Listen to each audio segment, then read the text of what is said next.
सर्वमंगलमांगल्ये शिवे सर्वार्थसाधिके शरण्ये त्र्यंबके गौरी नारायणी नमोस्तुते। ओम क्लीं ऐं श्री कालिकायै नमः।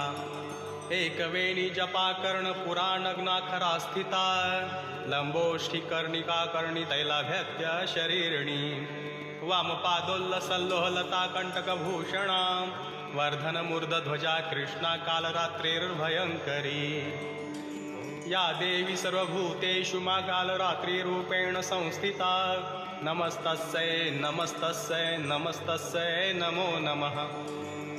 हे देवी माँ कालरात्रि, आपको सादर प्रणाम। देवी माँ के शरीर का रंग घने अंधकार की तरह काला है। देवी माँ कालरात्रि के गले में नरमुंड की माला है और केश खुले हुए हैं। गले में